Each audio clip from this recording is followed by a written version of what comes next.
Peace. Good morning. Walking around the corner to my man crib to get this workout in. I want to elaborate on this video that I just saw about Tsu Surf. Tsu Surf, one of the most electrifying battle rappers ever did it. Right? Fire. Really enjoy Tsu Surf, and his music is dope. And when somebody like Tsu Surf get in trouble, he got a lot to lose. And this is the underlying factor with this video and the decisions that he made. When you an entertainer, or when you got something to lose, it could affect your decisions.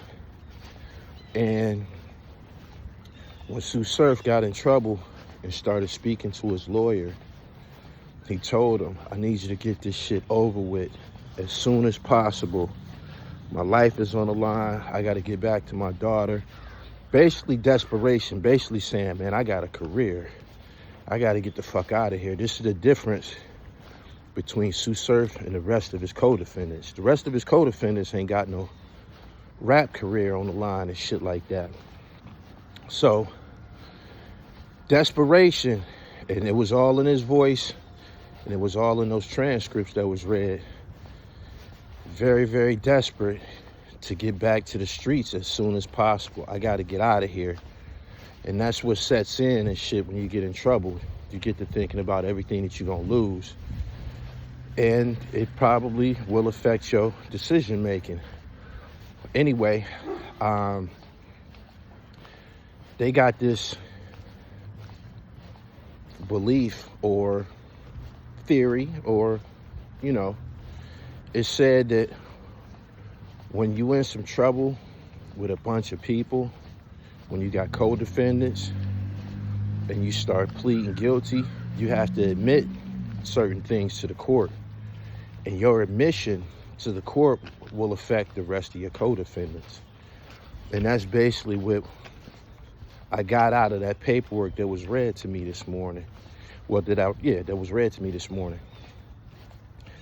Tsu Surf took a plea, and during his plea agreement, on record, he had to admit things. He had to admit being in possession of a firearm. He had to admit that the Rollin 60's was a gang and a bunch of other shit.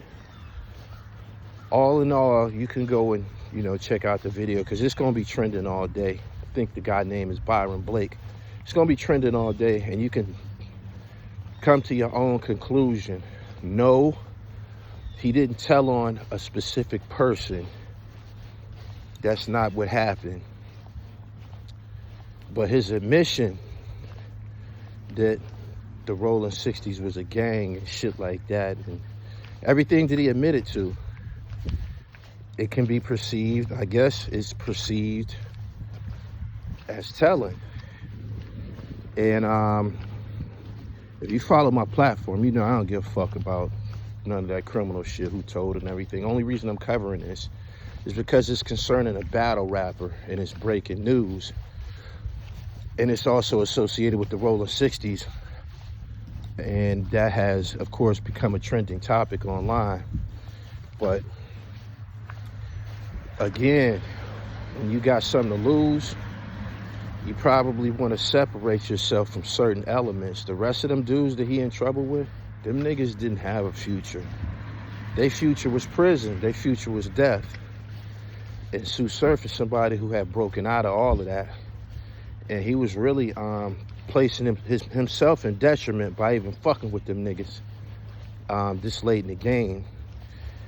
The gang element is present in New Jersey. Is big. I believe all of them battle rappers who came out of New Jersey openly represented a gang. I used to manage Shotgun Suge briefly many years ago and shit. And you could look at the video when he's battling Mav Hoffa. I'm up there on the stage with him. Them niggas just around us, Them is all Grape Street, Grape Street gang members and shit. So it's probably just a element or an energy that never should have been a part of entertainment, because it's taking niggas to jail. If you can count how many rappers went to jail because of gang activities and shit. Like, it's putting niggas on the shelf. And Tsu Surf is somebody who he's one of the guys who suffered the most. You know why? Because he was popping like a motherfucker. Like, there's people that said that the battle rap gang died when Tsu Surf went to jail. Like, people waiting for him to get back out. But Tsu Surf was a big deal. And I was watching him. I'm listening to his music with Leaf Ward and different dudes. His bars on I-95 freestyle. Tsu Surf was a big star. And he's suffering being in jail. At some point, he probably can get back out and try to recover what's left of it. But the fact that the situation happened with Bad News, another battle rapper, a couple months back, they not gonna let this go away. They not. We've seen how this affects people. Y'all remember Adi Boom? Got him up out of here as soon as they discovered the things that he did in his former life. So I'm seeing people in the comments like, yeah, y'all gotta keep that same energy when it applies to Tsu Surf. Again, I don't care. I just want people to be mindful of the decisions that you make, especially when you getting caught up in them group indictments and shit, because then you become culpable for shit that other niggas did. Like, sometimes niggas be in RICO cases and shit and don't even be knowing they co-defendants, man. I don't know him. I didn't hang with him. I had no business with him, but y'all on the same case. And when you are on a case with niggas that you don't know, you're not gonna consider them in your decision-making process when it come time for you to make your plea and shit like that. Like, when niggas get in trouble, everybody be thinking for themselves. Everybody be trying to get home to their own family and shit. And at that point, everything is self-serving and shit. It ain't about this. It ain't about the gang no more. It ain't about the team. These are things that people need to keep in mind when you decide to participate in that type of lifestyle. But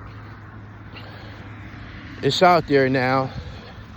I don't know why somebody chose to dig up. Well, Tsu Surf, his name has been coming up because he's a rolling 60, and the 60's is in trouble. Like, as soon as Big U and them got in trouble, they were saying that maybe them niggas got bit, maybe them niggas from Cali got surfing them in trouble, or maybe them niggas from Cali told on surfing them.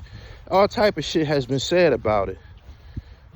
And that's why his name and his case has resurfaced and people was looking into it. But I just heard it for myself.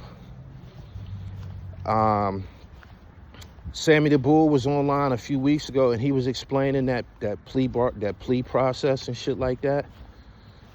And I think he was basically saying that maybe John Gotti was offered to do the same thing to him, and that's why he told on Gotti. It's something of that nature. Anyway, that's all I have on that. Subscribe to the channel. Make sure you're doing the right thing, man. Change your life and shit, man, because your biological clock, it don't stop ticking. Them institutions is made out of bricks and steel and shit like that. That shit only deteriorates after 300. It's prisons that's been up for 500 years. So I ain't never seen a nigga who outlived any institutions and shit, man. So the institutions is gonna be there. Just try to keep your ass up out of jail, man. Subscribe to the channel, hit the bell so you get the notifications when I'm on. I got more content coming to y'all. My Read Dollars should be dropping today, and I got some more shit. Part 2 of my visit to Staten Island with Shaheen. Instagram at IamGullyTV_. And you can get all my merch, the knittage, therealdribble.com. Peace.